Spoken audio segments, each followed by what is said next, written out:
I have joining me Major Mohammed Ali Shah, Group Captain UK Devnath, Wing Commander Praful Bakshi and Sanjeev Srivastava, who are joining us to discuss the situation in Sri Lanka. Now, we're open, Major Shah, on this point. If we're talking about the IMF and the World Bank, now earlier we spoke about how they have to be, advisors, they have to also provide more aid. There are in fact countries in India, including and one of the major helpers for Sri Lanka. But the people in Sri Lanka, earlier we saw visuals of them mocking the IMF as well. Now it seems like they've lost trust in international institutions. Now, what do you think the leaders of Sri Lanka or international leaders can do to sort of calm down the protesters and reassure them that things are that people are working for their betterment and that the situation is going to improve with help from international institutions and other nations as well. Now this is a time, Major Shah, that other countries must intervene. There is just no way that because of such a government collapse in Sri Lanka that they can build themselves back by their own. Right, Aarti. In fact, right now is a time where the entire population of Sri Lanka, when I say population, I mean not the commoners and the politicians differently, all together as one, to stand together as one country, like the way there are talks of where the Sri Lankan government has agreed that after the president Gotabaya Rajapaksa resigns, mostly on Wednesday, there will be an all-party interim government which would be formed.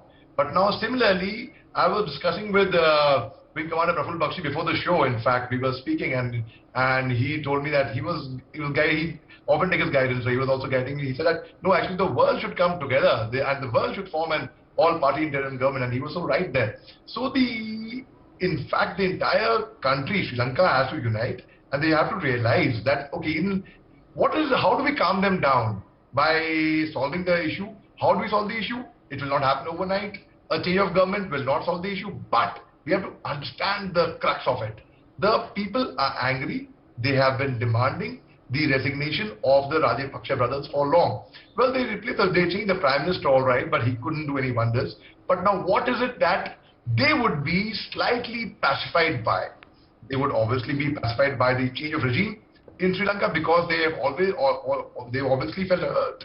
They felt let down. They felt that Rajapaksa has got very leaning towards China, and it is China which has really bitten them very hard. So only way to pacify them at the moment is yes, when the change of regime happens. Even then, the crisis will still exist in Sri Lanka. It will take a long time for them when the entire international community pulls in their resources and the help and they try to bail them out. Only then it could be possible. But what will pacify the tempers? It would be change of regime from Sri Lanka. Not that it will make any difference. It will make a difference in terms of calming their tempers. Now secondly, Sri Lankan army has joined in the protesters, which is indeed very, very alarming, and it is a very serious matter. Now the army person, the military person who refused to fire, to shoot at the civilians, because obviously they know that the civilians their anger is justified, but the vandalism is not. The arson is not. But the anger, the protest, a peaceful, but relax, the whole country is protesting, right from the celebrities. Sorry? There's another protest happening over there, I could hear. Okay, so now that is what is the problem. And when the change of regime happens, that will at least calm the people down, and you can only take decisions when you are in a calm mind. You cannot take hasty decisions in anger. Right, cannot take decisions in anger. Let me quickly rope in Mohammed Ali Shah as well. Major Shah, now the last point, last word with you. If you could quickly just, sort of share your thoughts on what the international community can do at this point to ensure political stability and, like we have been discussing, ensure that more foreign currency is being pumped into Sri Lanka.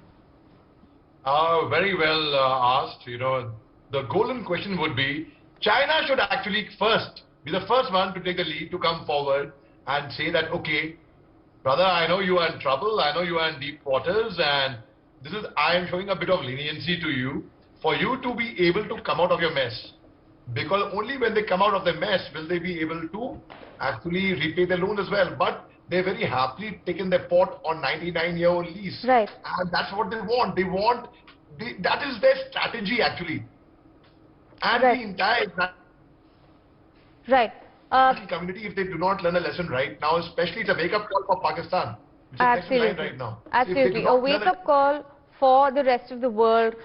Thank you, in fact, Major Shah, UK Devnath, Praful Bakshi and Sanjeev Srivastava for joining us and sharing your thoughts on this and sort of having a constructive discussion on what can be done next in Sri Lanka.